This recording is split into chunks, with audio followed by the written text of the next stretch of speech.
This is the Crookedrivercast, and this is Rob and Tom, two guys just trying to keep track of what is going on in the great state of Ohio. This is show 67 for the week of June 29th, 2026.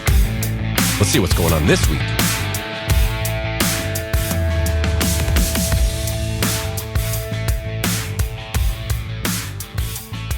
In the morning, good sir. How are you this morning? Good morning. Good morning this morning. Jeez. I do. Oh, there. Good. Okay. I didn't screw up the audio yet. But it's we've got time. We got plenty of time for me to misplay a clip or two. So I guess we'll start the show off with an announcement. Wait, hold on. We got this and we've got this.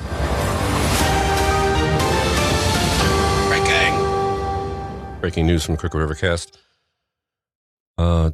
Much like Congress, much like the state legislature, it's that time of the year, Tom. What's that? It's time of the year to take a break. Oh. Yeah. It's time of the year. We're going to take a little, we'll call it a recess. We'll call it a recess for a couple weeks. That sounds legit. Yeah, that's much more. Thank you. I appreciate that. That does. You're right. We're not taking a vacation. No, definitely not. Just a recess. A recess. I got some stuff going on. I got some vacations. I got all this stuff, and I've come to realize reading the news day in and day out every week, man, it really puts you in a crappy mood. Like I'm just like. This news, I gotta trudge through this crap again this week. You know, I told a friend just the other day that we were going to be taking a break, and I did tell him something about the same. It's kind of like I think we're both the same at this. It's like we get into the news and it's like great for like 3 or 4 months, and then you're just kind of cooked for a while. You don't want to, you're numb. You just don't want to pay attention to any of it. And then something happens or something hits the news, which kind of draws you back in. But yeah, that's generally what I do when I'm doing kind of similar stuff before the show. I would take a couple weeks and just not look at anything, unless something really big happened. Yeah, I kind of turn off all my podcasts and need a break. You need a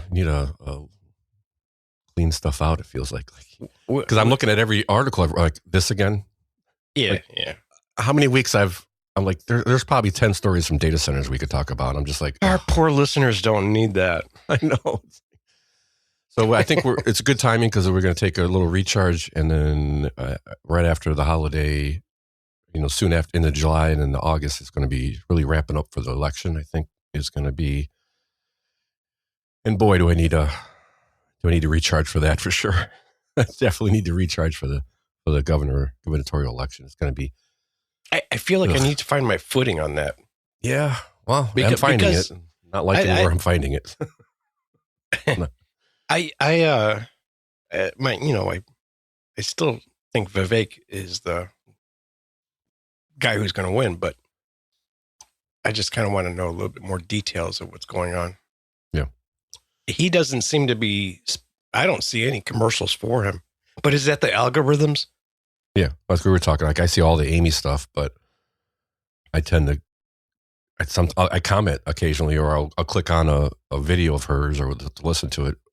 Speaking of recharging, and so I think the algorithm shows me more. I'm seeing a little bit more of Vivek, but what I'm seeing from Amy is people like showing up to her rallies, which I haven't seen for Vivek. Who's paying for that? Well, yeah, nobody. They're retirees, have nothing else to do. Mostly, is it mostly blue hairs, like it's just old ladies, old fat people? Yes. And so, which is a voting block, old fat people. It is. Speaking of that, this is a little off topic. Again, I went to another concert at Kane Park this past Thursday. Jeez, you're just like, wow. Yeah, and it was. Yeah, I'm enjoying that venue, and that's a good place to see a show. Anyways, I went to see Larkin Poe, and they were the headline, and the opening act was the Recording Company, which is kind of like a 3-piece rock and roll band. And Larkin Poe they're two sisters, younger. The lead singer, she looks like she's in her 20s still. And I think they started out on YouTube. I was talking to like one of their fans waiting at the gate, and they said, oh yeah, they used to watch them on YouTube. You know, they were playing in their bedroom. Yeah. And it was just so weird. We're in the venue, and mind you, me and my wife are in our mid-50s, and we felt like youngsters. Really? Yeah, it was bizarre. Well, and the week before it was an older crowd also, because I went to see, but it was Marty Stewart, who was a country guy from, like, you know, maybe he had a little bit more of a career back in the 90s, and Joshua Donato, which is like kind of a new country guitar slinger guy, and that was an older crowd also, but it kind of made sense to me just because of the music. Right. Well, but this time, this was like these are like rock and roll bands, both of these bands. Yeah, but I guess I would think of rock and roll similar to country. It's going to skew older, because what do kids listen to now? Well, hang on a second. That's where I'm getting to. All right. Yeah, you're right. That would have been my first, like, these are the generation that listened to rock, you know, in the 90s. I mean, they were older than us. So they're listening to they were listening to the real stuff from the late 60s and 70s, where 70s, 80s. Yep. I'm a little bit more into the 80s and early 90s as far as rock goes. But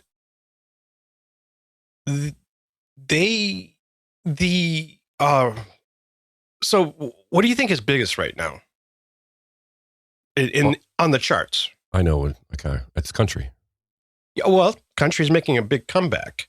And it has to do with a couple of artists that are doing some actual fastest growing, I guess, would be. Yeah, right now. But there isn't a single top 40 rap song, and that's the first time it's happened in 35 years. I was watching Pull on this. Yeah. Well, I saw that. I don't go by his take on it.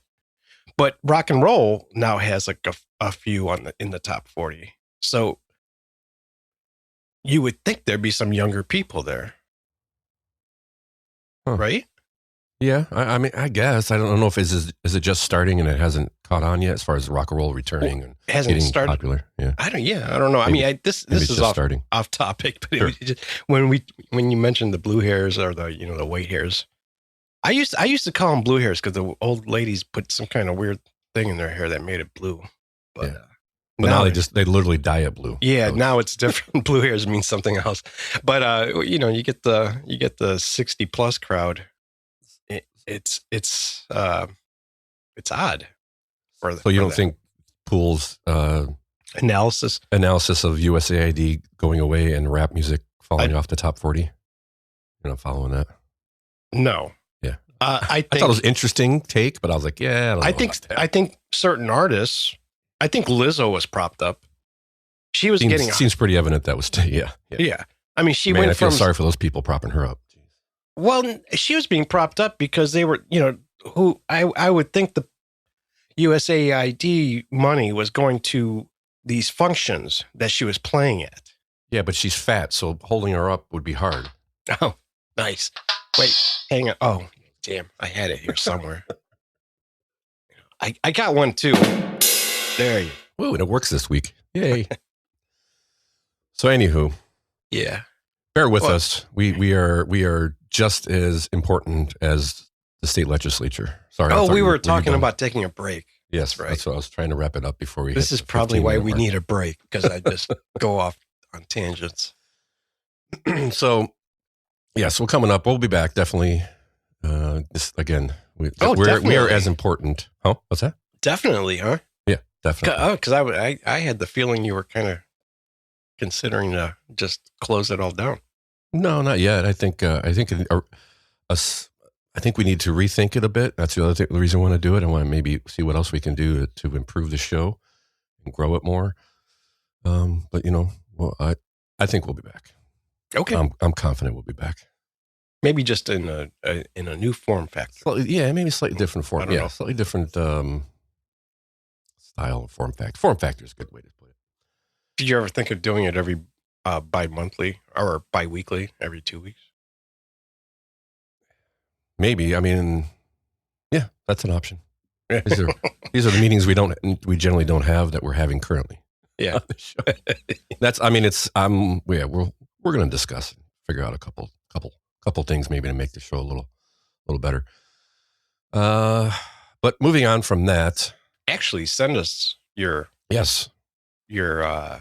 thoughts on that, because we'd like to know what we can do better. Yes. Just trying to bring, again, we started the show. I wanted to start the show personally is because I went around looking for Ohio podcasts so that I can try to catch up on news. And that way I don't have to trudge through Channel 5, Channel 3, Channel 4, and all these other places and look for the news. And there isn't one. So that's kind of why we started this, because, when you can't find something that you want, do it yourself.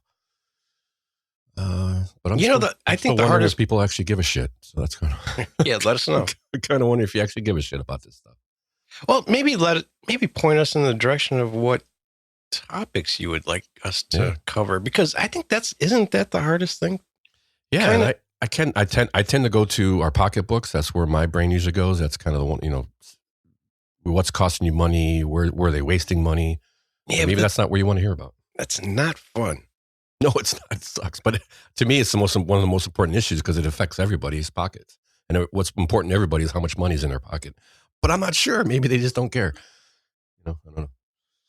So I guess I'll segue us. Let's see. Speaking of not caring, it doesn't seem like Iran cares about the ceasefire. Yay. See, I did it. Wow. That's a segue. That was a hell of a rough segue. So I'm kind of getting, I'm not even listening to, we've got a deal. Like, it doesn't even, like, okay, move on. Like we've had this conversation so many times that we've got a deal with the Iranians. It seems that they have a deal with a certain people in Iran, but not everybody. I think there's some rogue actors there. Oh, for sure. For sure. I think there's people higher up that want to save their neck, so they're willing to make a deal. I saw this. I saw this on Thursday, and I didn't have a chance to take a look at it. But I saw the oil prices, barrel prices, ticking back up.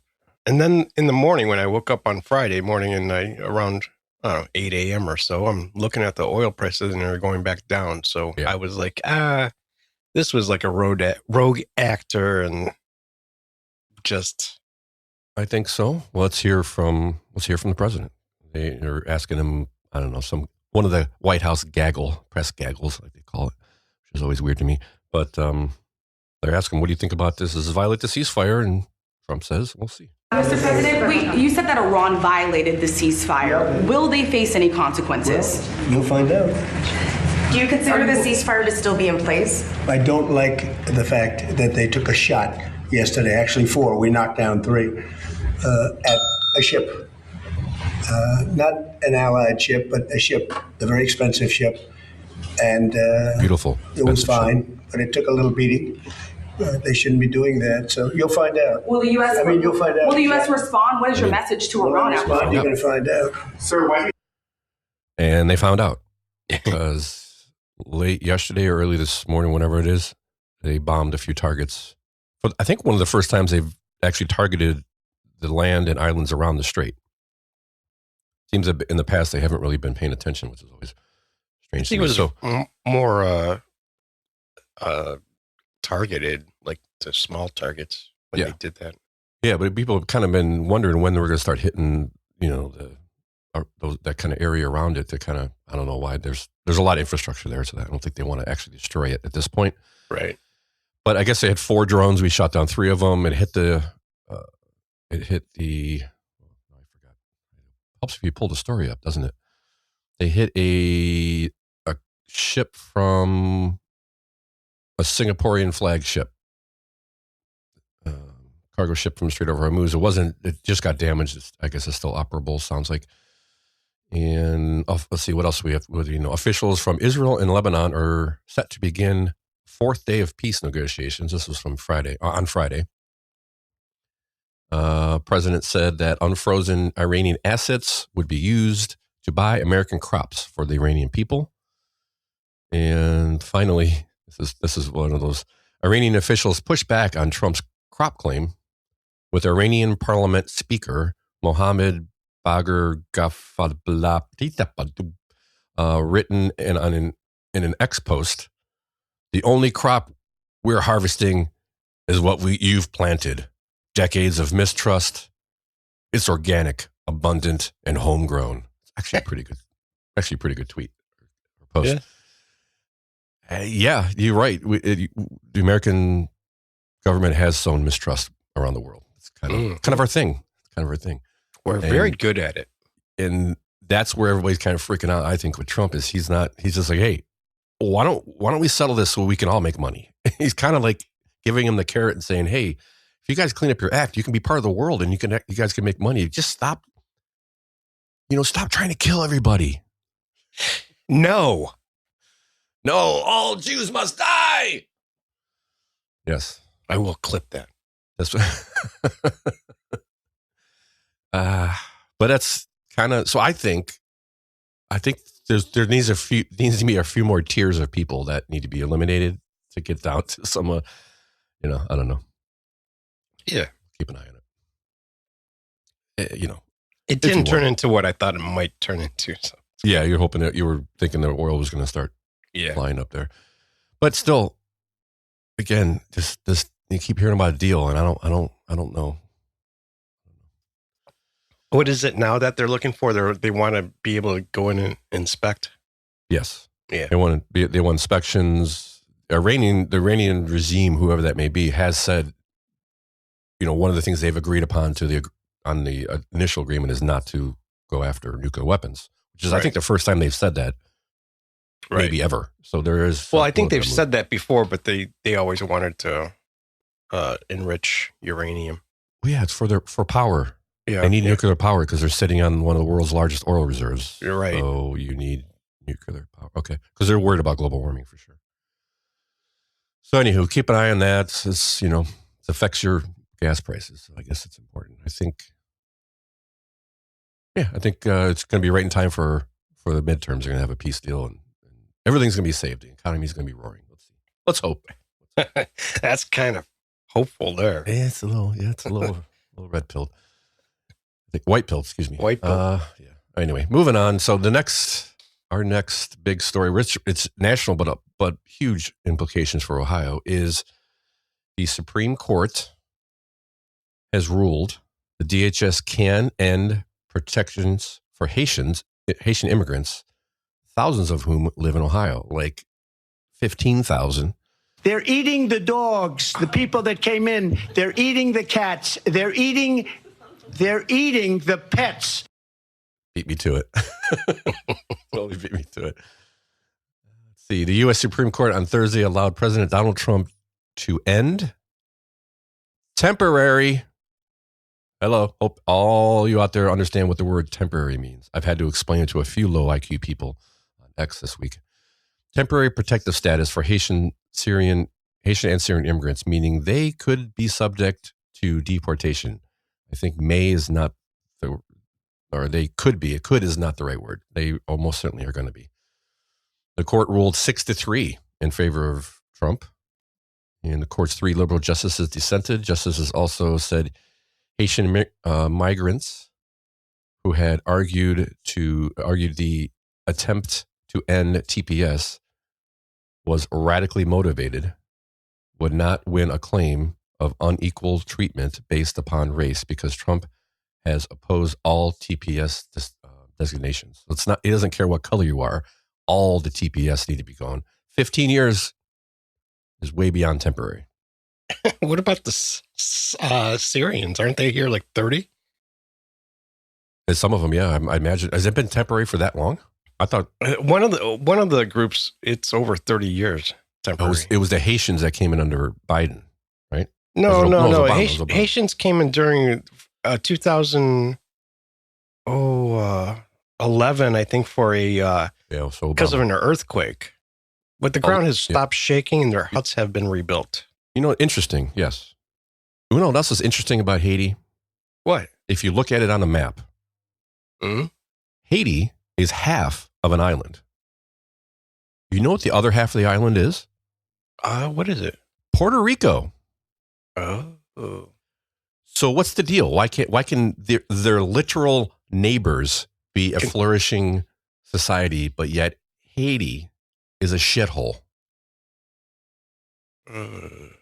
Interesting. If you look up the Clinton Foundation, you can start to see why. And it's corruption. Oh, any course, aid that's ever gone there has been it's all corrupt. But why can't they just go to Puerto Rico to claim asylum? No, you can't. I think that'd be too easy. That's the law, actually. Too easy. Yeah, it is. You have to go to the most neighboring country, which is America, because Puerto Rico's a territory of America. Yeah, right. So, but I mean, why do we have to put them in Ohio? Well, I mean, and why do they want to come here? No, stop. Think of the children. The weather sucks. Quite obvious. For the children. Yeah. Oh, for the children. Oh, okay. I thought it was maybe to try to redistrict. No, it's for the children. It's definitely for the children. And of course, our beloved Governor Mike Dewine has criticized the efforts to end TPS. Dewine has been a part of humanitarian efforts for Haiti for 30 years, and said Haitian migrants in Ohio benefit the state's economy. Cheap labor.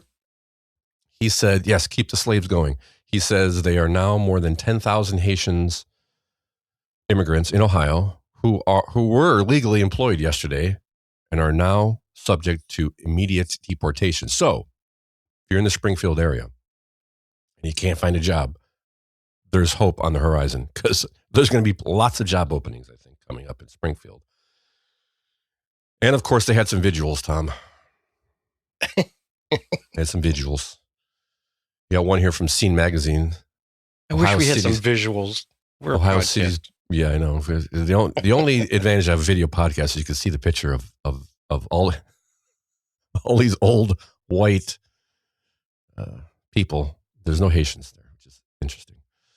Ohio City braces for impact of Supreme Court allowing Trump to take legal status away from Haitians. Ohio Cities. Oh, I'm thinking Ohio City, like the actual city, Ohio City.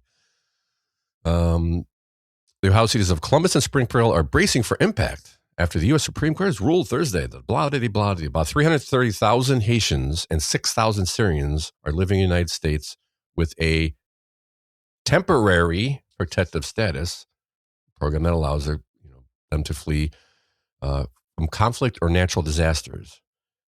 And the other thing I've been seeing online is that people are looking up like how many times these people go back and forth to Haiti. Like there's a huge number of these people that go back and forth to Haiti. It's amazing.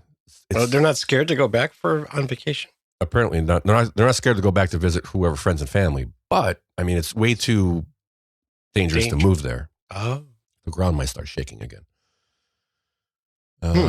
So of course, he had some visuals and we got some clips. And generally speaking, what are you going to hear at these rallies? Right? I think you're going to hear some song, some chanting.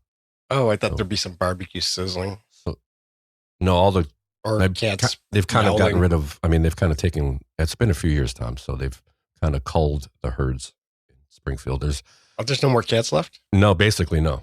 I mean, dogs. There's a few dogs, but all the cats, because that's the first they go out, because the cats are, I guess, more juicy. I don't know. But let's hear from the visuals. Of course, generally we're gonna have some singing, because it is the leftovers of the hippie left. But it gets worse. Also developing now, the U.S. Supreme Court rules that the Trump administration can't. Hold on, we'll go over the recap of Channel 4 and get some wrong clip. See, I did it. We'll go for this first. It gets some little bit of background and some comments from some Ohio senators. can move forward with ending temporary protected status for Haitian and Syrian immigrants. And this means they could be subject to deportation. Temporary protected status, also known as TPS, was a 3-year program created during the Biden administration. It allowed people from countries deemed dangerous to seek safety and work in the United States. Both Haiti and Syria were on the list of eligible countries. The Trump administration planned to end TPS in February, but legal challenges surrounding the program brought it all the way up to the Supreme Court. Justices ruled 6-3 this morning. Now, this decision impacts thousands of Haitians living here in Ohio. NBC4 State House reporter Jesse Bethea talked with the lawmaker who represents that area about what this is going to mean for their community. Jesse? Jared, Jen, according to Governor Mike Dewine, more than 10,000 Haitians living mostly in the Springfield area are now subject to immediate deportation. Dewine has long argued in favor of keeping protections for Haitians living in Ohio, saying the political situation in Haiti is extremely dangerous with an ineffective government and rampant gang violence. Dewine has also said they contribute to the state's economy, and suddenly making them unemployable and removing them from the country would not be in the best interest of Ohio. Earlier today, I spoke with Senator Kyle Kaler, who represents Springfield. He told me that while the influx of people under temporary protective status put a strain on public services in his community, he hopes that many of those same people will one day return. I just want to make sure people understand TPS was temporary. We've been hospitable. We've made accommodations. We've helped them with food, clothing, housing, job training.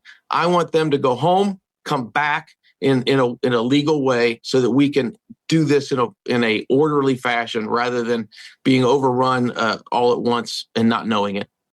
Overrun, he says.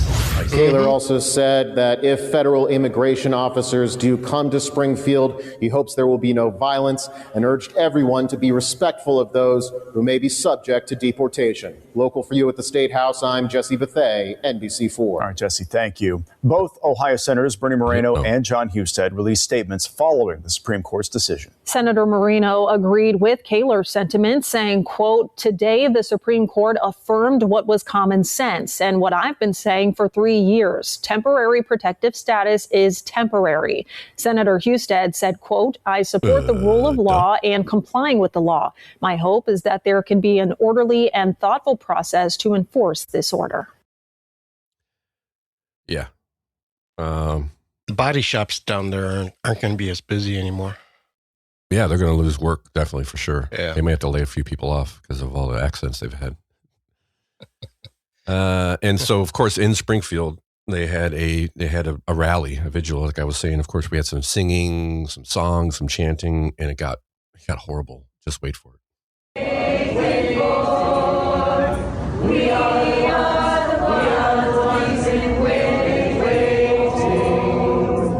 Tonight, I was here advocating for the Haitian people in Springfield. They deserve so much better. We need people that are protected from violence in other countries, and that's exactly what temporary protected status is supposed to do.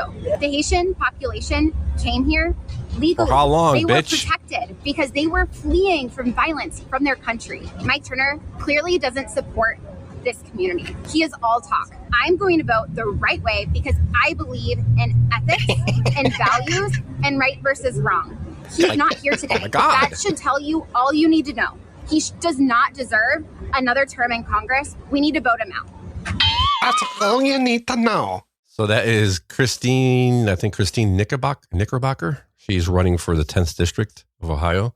Do you ever notice how some of these liberal, college-educated women speak at about like a 6th grade level?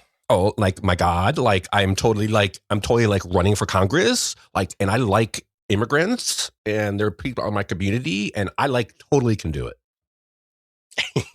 That's pretty good. Freaking jeez.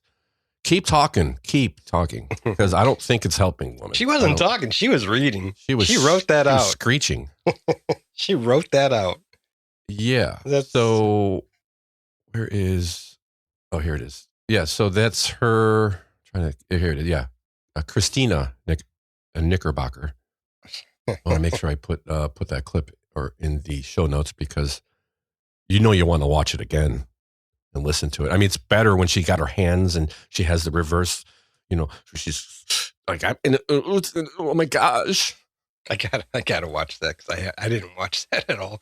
Yeah, I will. I'm gonna put it in the show notes, and it will be there for you to, at your viewing pleasure.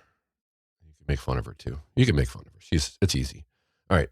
So big issues. Everybody's freaking out. The Haitians are gone. What's going to happen? Well, I guess we're going to see, because I have a feeling we're going to hear more about this in the coming weeks as ICE continues to increase their presence, in the Dayton Springfield. Yeah, we might have a few stories when we come back. Yeah. So Knickerbocker is running for 10th district, which is Dayton and Springfield. Mm. The first couple comments on her post are from Marcel Stribich. And I don't think she mentions, what does she mention? Mike Turner.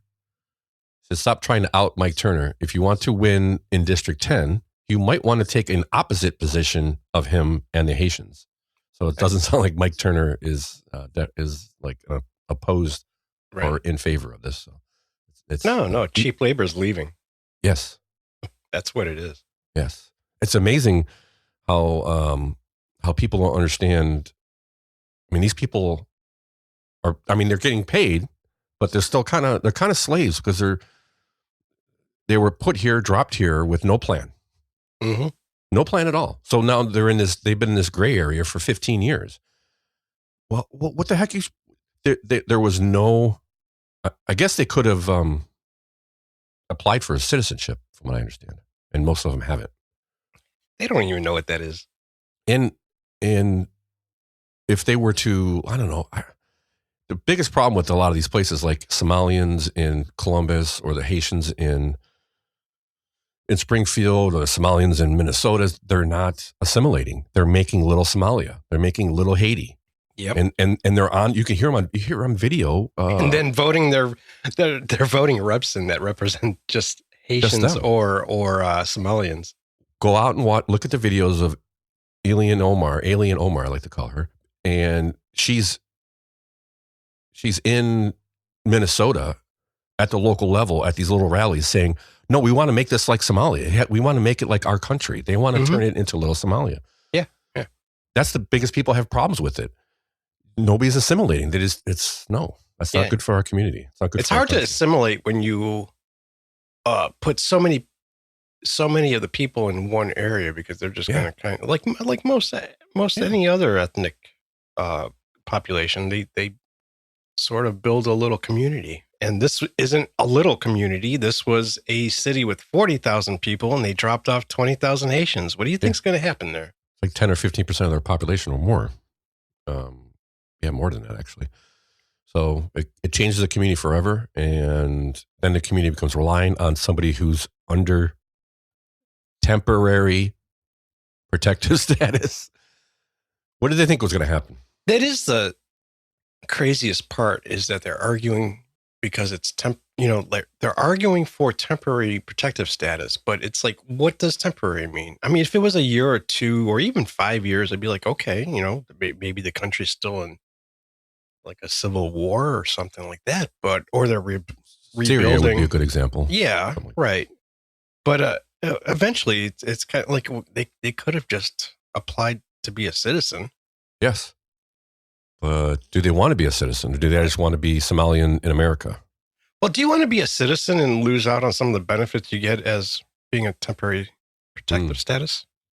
Yeah. That's a good. I guarantee you those families get more handouts than an American family would. I would have to say that's probably a pretty good guess. Actually, I think that's a little bit, well, I don't have the facts in front of me, but I'm pretty sure that is a fact, that people from other countries get more in benefits than the same type of American family would. Yeah, I imagine a lot of it through NGOs too. Yeah. Being sponsored by, being fed by the federal government. For sure. Yeah, and I guess right into that, which ties right into it, in my opinion, is Dewine decided he's going to veto the bill that basically is the voting rights bill, mail-in voting bill. So, pull up the right freaking article here. There we go.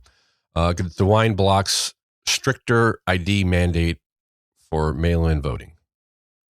And let's listen to a little breakdown from, of course, it wouldn't be a show without what on the clip. So here you go. Here's a little News Channel 5 from Morgan. Well, tonight, reaction to Governor DeWine's veto of a bill that would have required you to show your photo ID in order to vote by mail. Now, this has been our most popular story all day on social media with lots of people commenting. And your Columbus Bureau reporter, Morgan Trow, joins us live tonight. So, Morgan, why did the governor shut it down? Yeah, David and Katie, this legislation was all burden for so little benefit. At least that's what the governor called it. And while many advocates are relieved, this likely is not the end to the absentee ballot debate. Governor DeWine, please listen carefully. After 2 weeks of rallying, veto this bill and finish your career with a legacy that you can be proud of. And sending emails and leaving voicemails. Thanks for calling the Ohio Governor's Office of Mike DeWine. Voting rights advocates like Jen Miller say they feel heard by their Republican governor. I trusted that DeWine would do the right thing here. It was just common sense to veto this legislation. Late Wednesday night, Governor Mike DeWine vetoed a controversial bill, one that would have required voters to show photo ID to cast a mail-in ballot. This is a victory for all those Ohioans who prefer voting absentee, and that includes senior citizens, people with disabilities, college students. In his veto message, DeWine said that the bill is not needed and doesn't accomplish the GOP's goal of election integrity, saying it would not discourage fraud, would not add any real security, and would create an additional and significant burden for Ohioans who vote by mail. He noted that the bill had technical errors and also didn't provide any funding for election officials to set up the new online portal to submit photo ID. Very unfortunate that it was vetoed. Ashtabula Republican David Thomas is pushing to override the governor's veto. It's a policy I don't think will be going away anytime soon. Since the bill wasn't set to go into effect until November 2027, he said that the issues DeWine mentioned could have been worked out. Phase inside of the legislation. There's always improvements, always changes. He denies that the bill would have hurt vulnerable Ohioans, only bad actors. But to be clear, Republican Secretary of State Frank LaRosa's audits have proven there is no evidence of widespread voter fraud. Making sure that our elections work well and that everyone can access their vote and be heard is bigger than any one party. It's unclear if the GOP has enough votes to override the veto, but legislative leaders say that they are evaluating their next steps. Well, does he have a point? Is it a shit bill? That I don't know, but I think there's something else going on here. Yeah, this was rushed through. We talked about a little bit of this. Kind of Marshall Stribich was bringing it up. It's like he feels it's kind of more to motivate Republican base to get out and vote, which I don't disagree with. I think that is part of it. Mm-hmm. Part of DeWine's issue, what he brings up, which I can kind of see, is so if you think about it, you got a mail-in ballot, and you're going to fill the information out to request a mail-in ballot. You're going to make a copy of your license, put it in the mail, and send it to the voting place. What does that do? Like, how do they know? Like, oh no, it's not much. They have nothing to compare it to now, as opposed to doing it online, where there's a camera and they take a picture of you, and then the person on the other end or whoever can look at the ID compared to the picture that the camera took. And one of DeWine's point was there was no money in there. Oh, like that couldn't have been solved. Like, come on, to set up this online portal thing where you can submit your pictures and stuff like that. I just don't understand why in a state where you're required to show ID to vote, you don't have to show your ID to vote by mail. Yeah. And of course, unless there's evidence, we shouldn't do anything about it. Well, there is evidence. There is evidence. I mean, evidence is pretty simple to get. Yeah. There's just not. You know, you notice whenever, you get these twatty reporters that say something about fraud. It's always widespread voter fraud. It's never just voter fraud. Yes, that's what so. And that's an easy definition to like kind of, or I don't know if definition is the right word. Very vague definition. Yeah. Vague stipulation, whatever. Widespread. What does widespread mean? Yeah. Who's determining what that means? Morgan, apparently. And you want a twat. Unless there's, widespread evidence that, it just makes no sense. You gotta wait till there's a problem and then do something about it. Okay. You know what the weird thing about her is? Like we said she looks pretty good, but she's got like planks for teeth. Yes. Sometimes she looks good. Yeah, no, she has a nice figure and she's not ugly until she smiles. Oh, and she's got these like planks. I mean, she could make a fence with those things. Yes. Until she starts talking. I mean, unfortunately, it's one of the few I can get anybody as a sound clip from Columbus. What other reporters are there? I mean, there's the other guy that they had talking like this, who that they were going to, for this TPS thing, but there's 2-3 people that cover Columbus. It's quite astonishing. So what are they going to do? Are the Republicans going to veto it or override the veto rather? Time will tell. No, this is a strategy. Not. This is a strategy to get people out to vote. Oh, this is it. Have Dewine. I mean, Dewine's not part of it. Dewine literally doesn't like this. I don't know. Tell you the truth, he's on his way out. He doesn't care. Good point. I wouldn't put it past him that he doesn't like it, but he might be like, yeah, no, we need to get people in to vote, out to vote. Well, how would this get people to vote? Like, I get it, but I just get the right to get, you get the Republican base to become angry over something. Because if they're, we know this, that it's never like midterms are never good. Because they're satisfied that they got the president they wanted, but and it works both ways. I mean, Democrats or Republican, they're happy with that they won the main general election, the main big election, and then they're not really motivated to go and vote in the midterms. So that's why they always flip. So this time we can't let that really happen. I don't think it will, just because the governor race is there, but we'll see. Yeah, it's like having Dewine and Amy agree. So vote for Vivek. So I imagine Amy Acton would be on board with this veto. She's not going to want to strengthen their voting.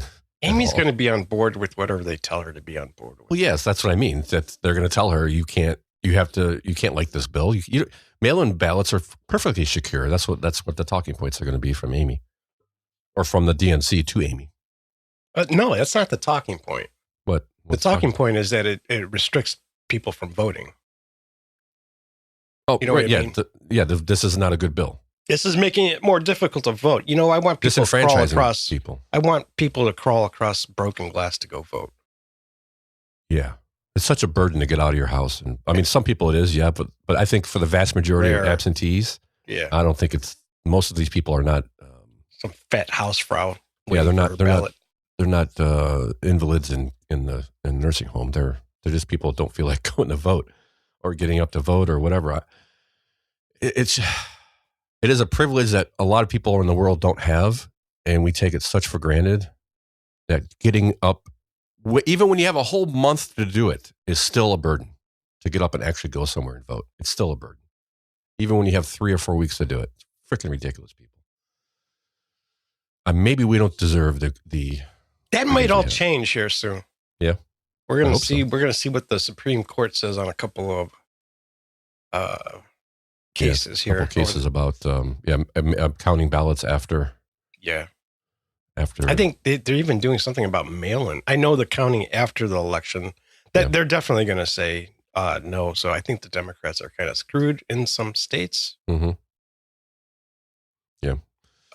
And wasn't there another case? They might even do something about just mail-in voting. That, like, I think, what was it? I think it was like they might be able to restrict how some states just mail out send out ballots without even requesting them.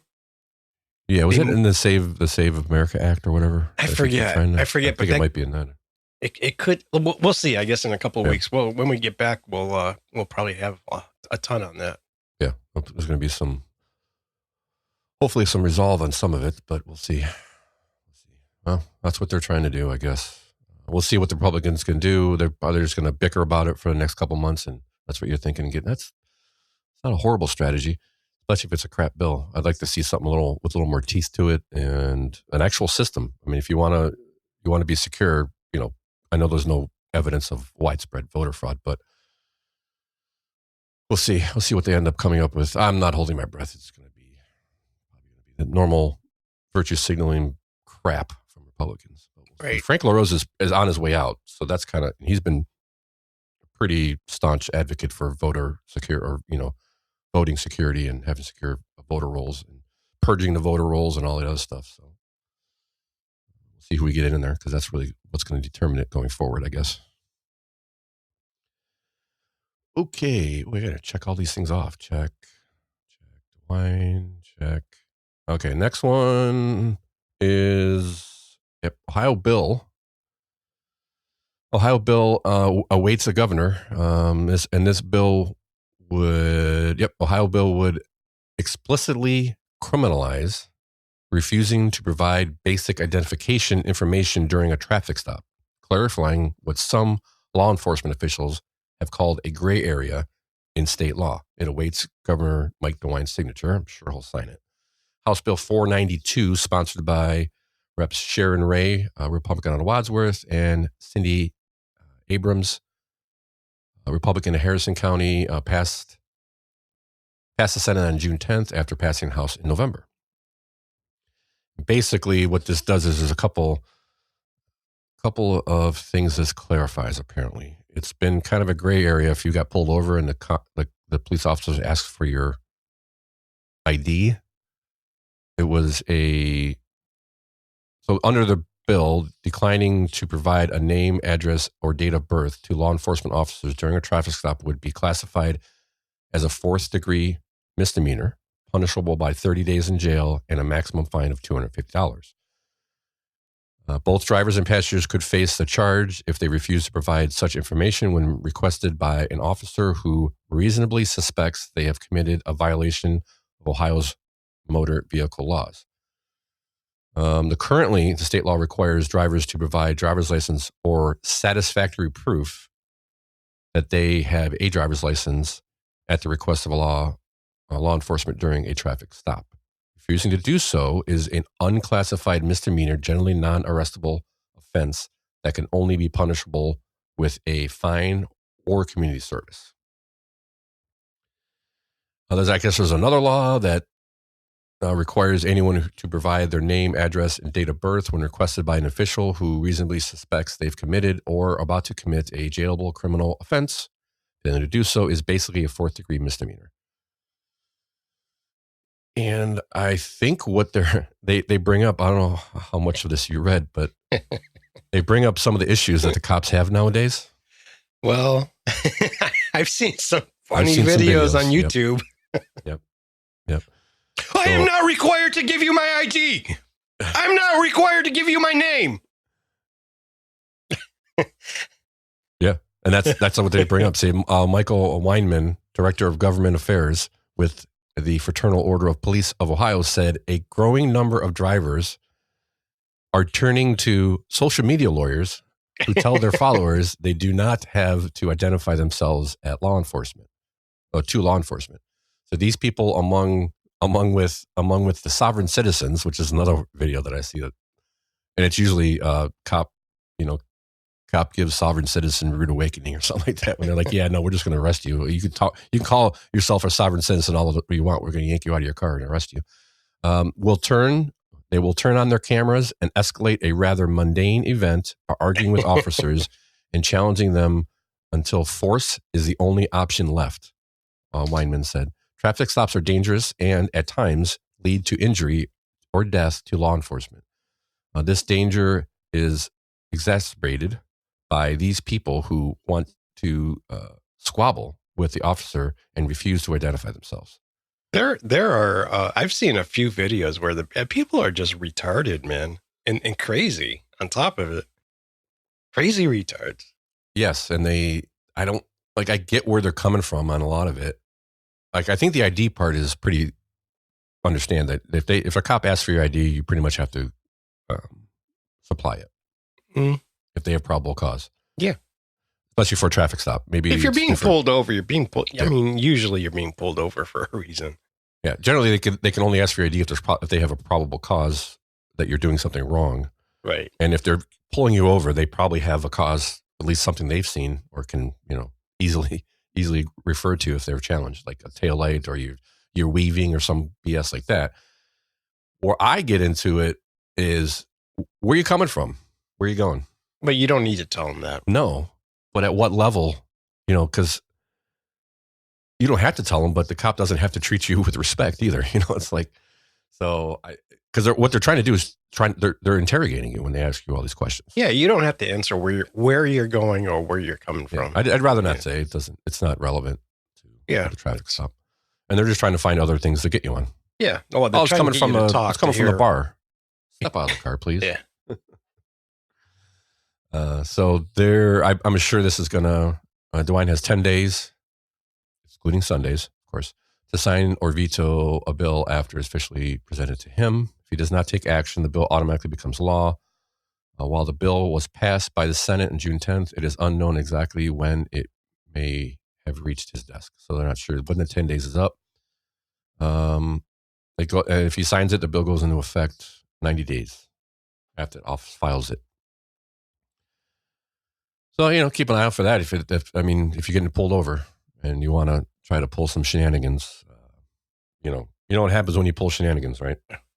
I swear to God, I'll pistol whip the next guy that says shenanigans. Yep, that's about what you're probably going to get is a not a pleasant police officer. I would think anybody that listens to us would not try to pull some dumbass shit. Some shenanigans, yes. I don't, it all depends on how badly do you want to oppose the law. Now, how much time you have for that day. So keep an ay out for that, because when it passes, it's going to be a change. So, most people are just going to give it up anyway. But if you're one of those sovereign citizens who believes, that the law doesn't affect you, pay attention, because when it gets signed, it's going to be a little different. He's going to actually put you in jail for 30 days. Yeah, well, I guess. But usually every video I've seen where I saw this one where this guy was like, basically saying I'm a sovereign citizen. I don't need to tell you. And then they're holding up something to the window. Like, they're not rolling down their window, so they're screaming. Mm-hmm. Every single one of them turns into an arrest. Oh, yeah. It's just like, what are you doing? What are you doing? Yeah. Yeah. I've gotten caught up in a lot of those videos too. They're fun. What's the one channel? It's the two black guys. The twins? Yeah, the twins. The Hodgson twins. Yeah. And they go over like police cam videos of mostly black people, but it is a little bit of a mix. And they're just like, what is wrong with... He got black fatigue. That's why the cop definitely got black fatigue. They're from Texas. I've been watching... who else does a lot of those videos is Asmund Gold. Yes. He does a lot of those videos, man. And he's it's fun to watch him do it, because a lot of it is just watching his reaction to it. Yes, he's good at it. And so I watched like 3 videos in a row. I binged him. Yep. And it was so funny because every single video, it was a black person getting arrested. And 2 out of the 3 were black women, very large. Mm-hmm. They're being hogtied, and poor officer. Each one of them, each one of those videos, they said, "I can't breathe." Asmund Gold. I don't know what's his real name. I don't know. But Asmund Gold's like, classic. Yes, because they're using that now as just a thing to yell at them, Yes, except when you're when you've been stabbed a few times in England and you literally can't breathe and you can hear them gargling the blood and they're like, yeah, no, whatever, you're faking it. If we were in England, we could have a lot of things to talk about there. Oh but gosh, yeah. Then we'd be in jail. Yeah, we'd have been in jail a while ago.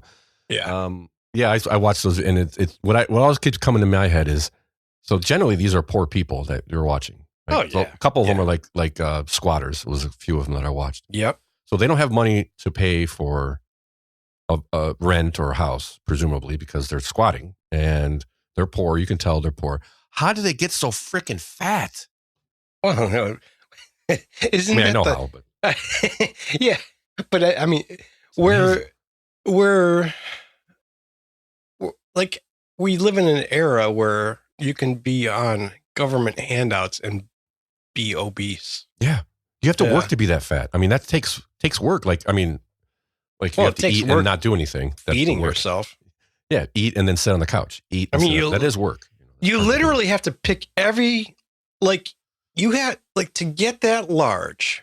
You really just have to eat crap for a very long time. Yeah. It's not easy to do. Yep. I mean, I guess it's easy to do. But. Yeah, it is. Actually, I mean, it isn't, but it's easy to do, but I don't know. I can't do it. I get to I start going, oh, I feel fat. I stop eating. But some people just don't care. They're we'll get in a tangent. Some people just don't care. They don't care about the way they look the way they dress out in public. Why would they care about how fat they are? But anyway. The ones I feel sorry for are the ones that are, I guess, were raised that way. The kids, yeah. That's all they know. Yeah. And so they grow up to be like that. That makes it hard. Yeah. I agree with that for sure. Oh, I hate Cleveland.com. So next story, we'll move on to, we got to keep moving here. Running long, I think. Author of Anti-Woke Higher Ed Law celebrates college enrollments, lays out what's next. I just thought we'd bring this up because the whole time they were talking, this is SB1 that got passed at the beginning or end of last year. And SB1 was in effect June 27th of 2025, banning diversity, equity, and inclusion in student admission and support staff employment. So they trying to get rid of these. What do they do? Safe places and places where only certain ethnic groups can go into. Mostly the certain ethnic groups are banned are white people. So if they had community centers on campus and for safe spaces for minorities and stuff like that. Plus, I think hiring practices, that kind of stuff. And the story basically was, before Cleveland.com cut it all off and wants me to donate to their shithole website, the basically Marino or whoever, who was it? I can't see. But anyway, the author of the bill, I think it was Marino or Husted or one of those guys, says everybody was freaking out because we're going to lose, enrollment's going to go down, we're going to lose professors. and basically I was saying, because I don't want those professors here anyway, if all they're going to do is brainwash kids. And what's actually happened is enrollment has either stayed steady or ticked up a little bit. It's not much. And staff turnover is lower than it was a year before in 24 to 23, 24. Yeah. So it's Serino not having the guy. Serino, thank you. It's right there in the second paragraph, or first paragraph. Dumbass. So anyway, they were screaming that the sky was falling, and the sky's not falling. Now they're claiming, well, we just got to wait a little longer. Okay, whatever.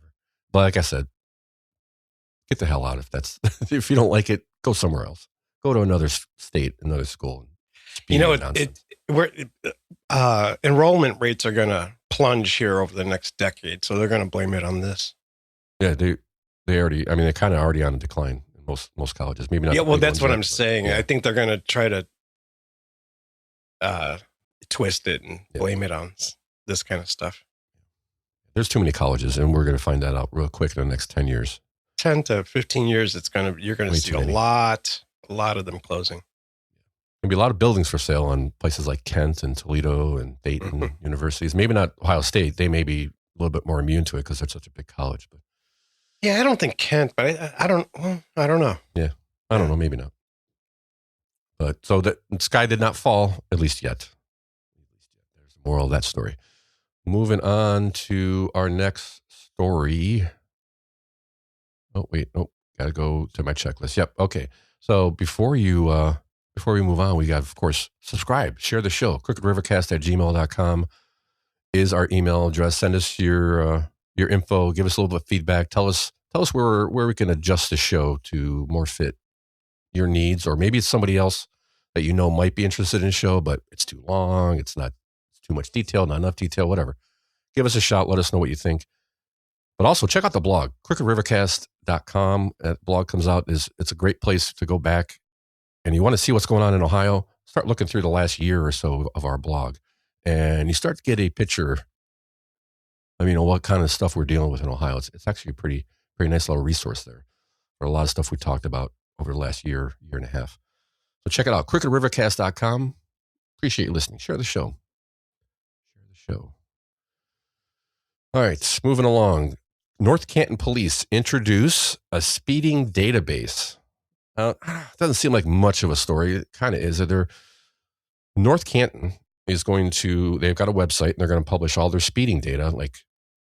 We'll listen to the clip, but they'll tell you kind of what they're doing, what they want to do. But I think the interesting part of this story is what they say is most important. Let's hear from News Channel 5. North Canton Police are making their speed data public, and residents can see it for themselves. All the data is available online through a new website. Your transportation reporter, Caitlin Hunt, live from Traffic Tracker this morning with details on this. Traffic Tracker. Good morning, Caitlin. Hey, good morning, Mike and Tessa. Yes, North Canton Police Chief Frank Kemp Jr. says speeding is the #1 concern from residents. And so now residents can access all the data that officers have been gathering around speeding. It's all part of the Drive Safe North Canton initiative, and the department's data on accidents and traffic stops is now available online. Residents can also see which streets police are monitoring for speeding. The department also shares its different speed enforcement tactics on the new website, including a map of where speed radars are currently located in the city. And Chief Kemp says many of those tactics, like speed trailers, are meant to remind drivers to watch their speed, not necessarily to write tickets. The chief of police says the department wanted to be transparent with the public, and it's already paying off. He says most drivers in North Canton are following the rules. As we're seeing with our percentages, it's less than 10% of the traveling public through an area is doing some sort of speeding. The data helps us to narrow time frames that we can be most effective. As we patrol the whole city, we want to make sure that we're giving a fair patrol activity to each of the neighborhoods within the community and our business districts. So you're trying to tell me in North Canton, the most important thing on residents' mind is speeding? Well, I would want to know where the cameras are. Well, that's the important thing of the website is you get to tell they're going to tell you where they're going to be, and so you know which is that means either you're going to avoid that area or slow down. So I guess either way, but it's so bad that less than 10% of people who drive through North Canton speed. Yeah, okay, whatever. I guess it's not. It's really can't be that. I mean, with all the crime and stuff in Akron, Canton, all the major cities nowadays, you tell me that's what citizens really worry about is speeding? No, it's just another way to collect a different tax. Yeah, it is a different tax. That's true. That's all it is. Speaking of the police, and a topic we've talked about quite a bit on this show is the sheriff of Cuyahoga County. Northeast Ohio Sheriff's lobby Cuyahoga County Council for an elected sheriff. Wait a minute. Yeah. Finally. Let's see what happens. But so law enforcement officers from Northeast Ohio showed up at Cuyahoga County Council Tuesday to lobby in favor of a charter amendment that would make the sheriff an elected position, telling council it's time to move away from the appointed sheriff. They're saying you simply continue to roll people in and out of the position, and they will not stay, said Summit County Sheriff Caddy Fatherine. feather something.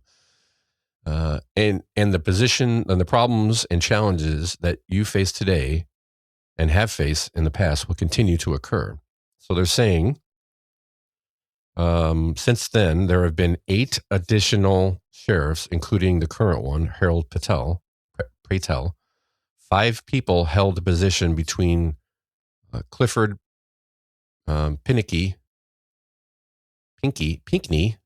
departure in 2019 and Patel's, I'm horrible with names, appointment in 2023. So between 2019 and 23, that's 45 years. They had 5 people in that position. Mm-hmm. I think 8 since they started this, right? In 2011. Yeah. Yeah. That's a lot. 8 people in 10 years, 15 years? Yeah. That's you're averaging 1 a year, basically. Almost, especially for the last few years. Yeah, last few years. The current structure of governance is fundamentally flawed, Sweeney said. This is something that people want to make a decision on. And why did they stop it in the first place? When they reorganized the county after, what was the guy's name? Jackson? No, the county went through a scandal with. What's his freaking name? It was with the auditor, right? Yeah, he was. It was part of the county council. He was. He was Demora. That's it. Demora, yeah. He was basically getting I think he got his house built half for free by promising contracts for work done. So how did it help to get rid of the sheriff thing? To not vote on when they reorganized, so through the scandal, they did a whole reorganize and did this county executor and the board and kind of restructured the entire county governance.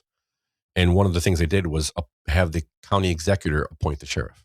That was. It sounds like they just made it easier to cheat. Yes, they made it easier to put the people that they want to do what they want to do in the sheriff's department instead of having the people like all the other 87 counties in Ohio out of the 88.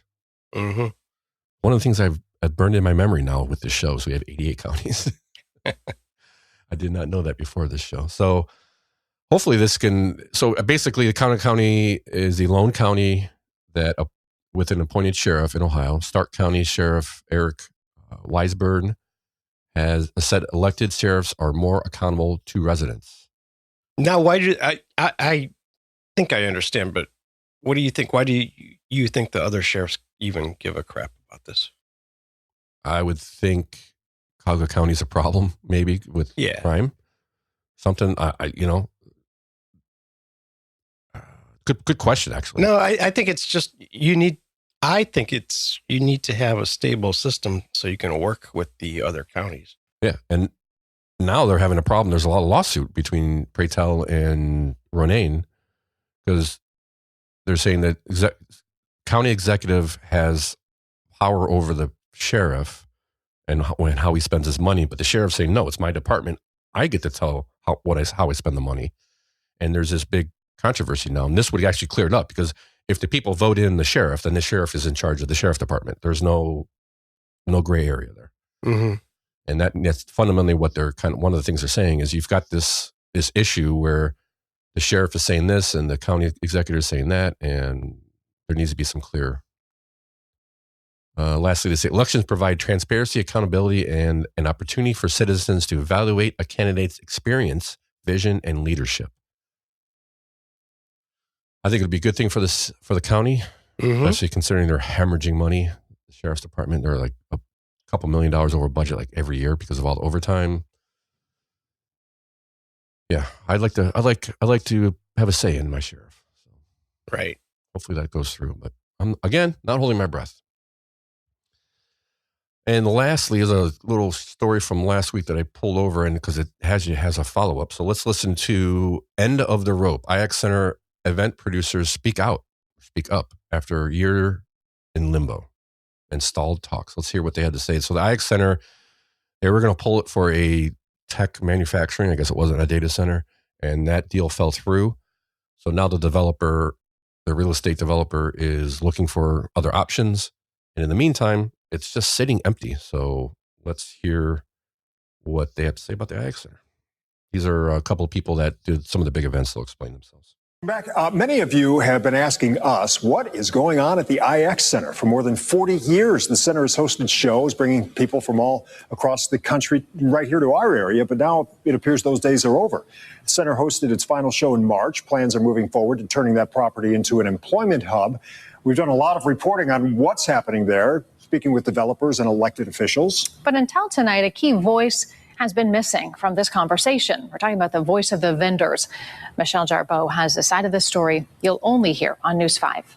This is so typical Cleveland. It's like one of those crime scene boards that people do, threads going here and there. The conversations are all over the place. But Tom Baugh's company is behind some of the biggest events at the IX Center. The Great Big Home and Garden Show, the Home and Remodeling Show, and then the Christmas Connection. And he's finally speaking up. I think we feel a moral obligation, and that if we didn't say something now, we would regret it forever. Alongside Lou Vittantonio, president of the Cleveland Auto Show. We said, hey, listen, enough is enough. We've got to explain our side of it. It's been a year since news broke about big changes coming to the IX Center, a city-owned building now leased to real estate developers, hoping to bring manufacturing and hundreds of jobs to this space. We don't want to stand in the way of progress on the building in the future. That is not what we want to do. But right now, the IX Center's just sitting after closing in March, despite months of behind-the-scenes talks about a Hail Mary pass. The interim solution, as we understand it,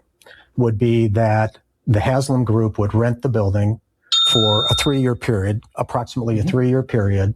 The shows would continue. We would contract with Haslam, and it's in preparation then of moving the shows over to the new stadium. He's talking about Haslam Sports Group, owner of the Cleveland Browns, building an enclosed stadium in nearby Brook Park set to open in 2029, and already trying to line up major events to fill gaps between NFL games.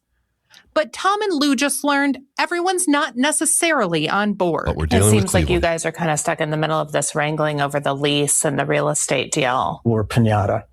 That's what it feels like. Because the developer in charge here wants a long-term lease extension to justify making big investments in the property to attract businesses. A lease extension the city's only willing to give for the right kind of deal. I don't think they have any indication, any clue of how valuable the shows are. In a statement, the city said it has no control over decisions about the shows, adding the IX Center is getting looks from tenants across the country. Now, U.S. Senator Bernie Moreno, a former car dealer, is joining the debate with a letter urging the city to keep the auto show at the IX Center for now. But we try to sometimes to be the referee. Sometimes we're successful, sometimes we're not successful. But the good news is we got the city and the Auto Dealer Association talking. How that gets resolved is going to be up to them. We're still not getting the answers. You know what I mean? And that's the problem. Everybody's pointing in different directions, never pointing back at themselves. Lou and Tom are facing a tough decision to move their shows downtown to the Huntington Convention Center, a very different place. We have to cut our business 70%. We go from 10 days to 3. Our pricing goes down. We have less parking.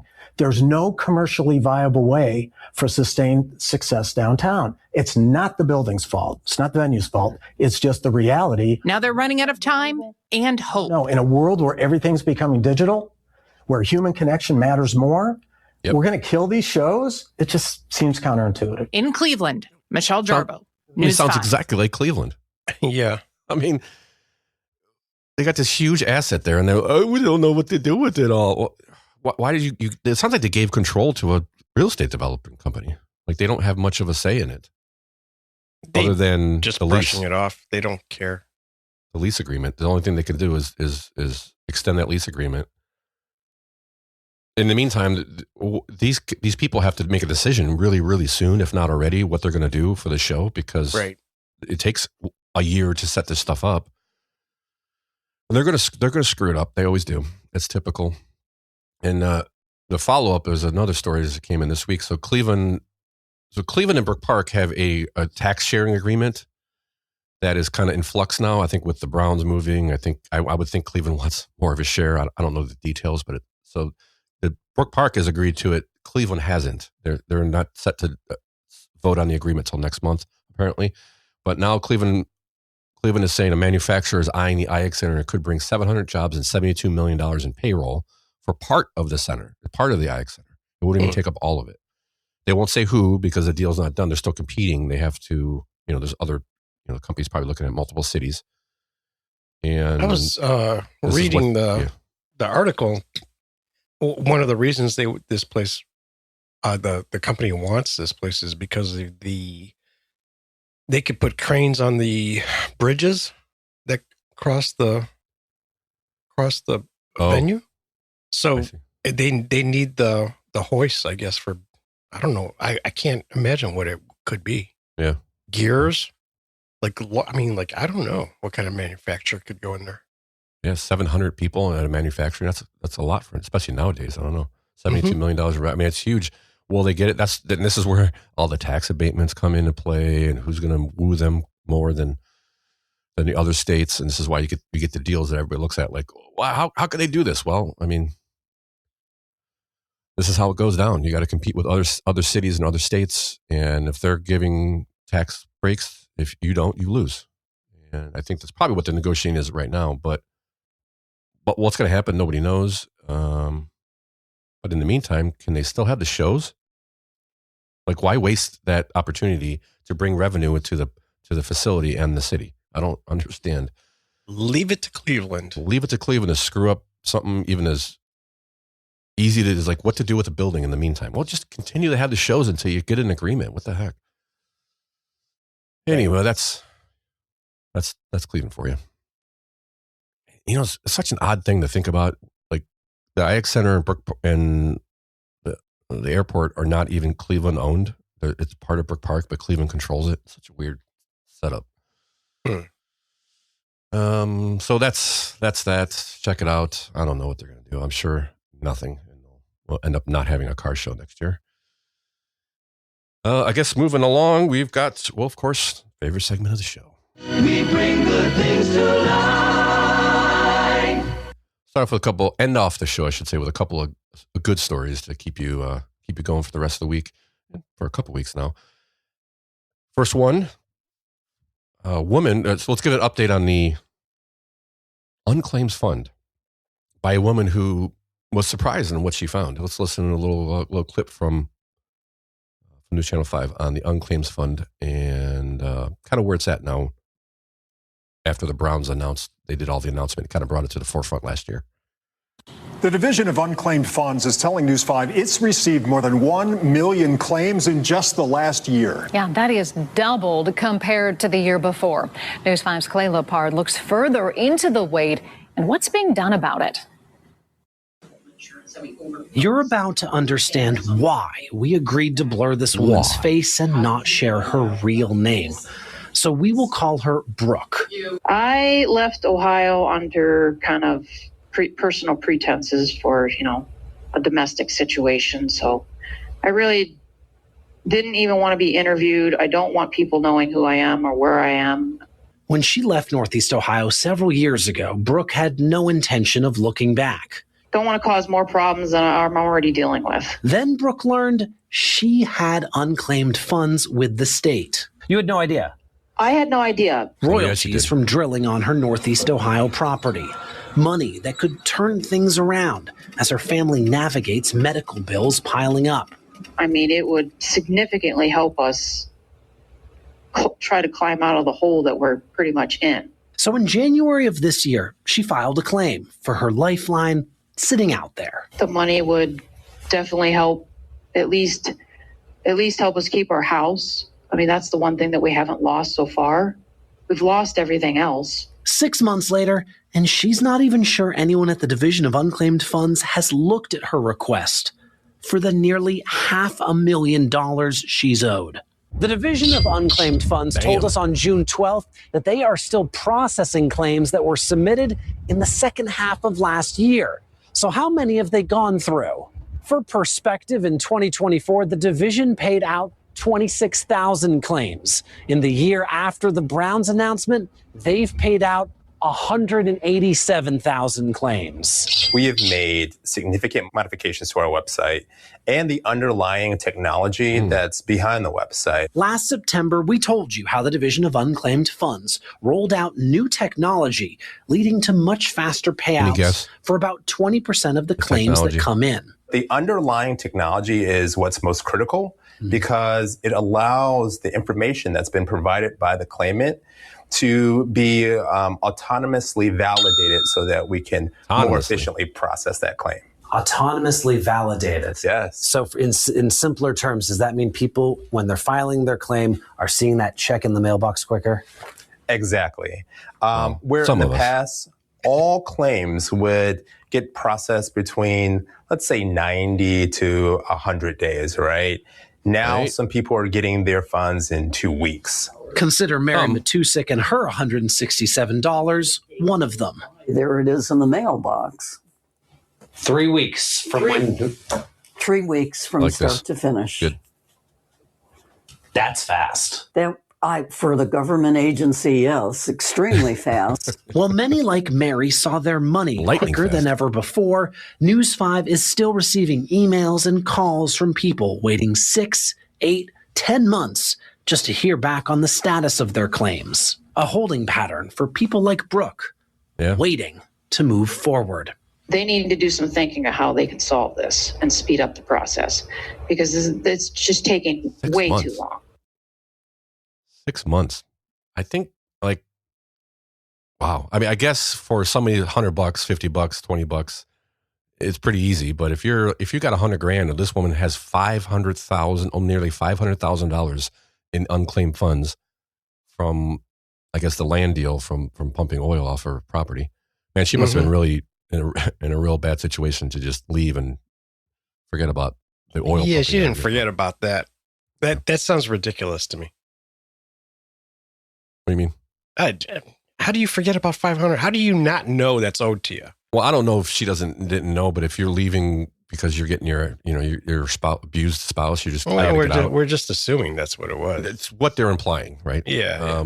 But going off of that information, you could have easily thought that's not mine, or she had no claim to it. Maybe, I don't know. Obviously, she didn't forget about it because she then filed when she heard about it. She then filed for unclaimed funds, going, "Oh wait, maybe I have some money." I doubt she thought it was $500,000, but but I would imagine something that size is going to take a little longer than 3 weeks. But 6 months, you think? Come on, they got to verify your identity. They're not going to write a check for $500,000. But 6 months and she hasn't heard anything. Like, how many times have you called? Well, you're dealing with the government, so sure, and they don't want to give up $500. $120 is fine. $500,000, no, we're going to slow roll that thing. That's for sure. Yeah, I would think so. It sucks. I mean, it sounds like she really needs it, and I guess get on the horn. And that's probably one of the reasons she's talking to News Channel 5, because she's not getting anything from anybody else. What was that segment called years ago? Like, get the news on your side. It was like Carl Monday did stuff like that. Yeah, Carl Monday. I guess Carl Monday. I forget what it was called. People, but, yeah, it's kind of the same thing here. Like, it was a knock on the door and be like, "Why are you wasting taxpayer money by sleeping on the job?" Yeah, no, there was other things like when somebody had a problem with a government or a business, he would go after the business to check. Yeah, I forget what that was called. Gosh darn it.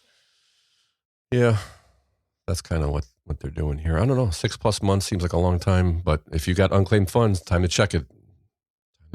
I got 48 cents available to me. I think I had about 70 cents. Yeah. I was like, well, just keep it.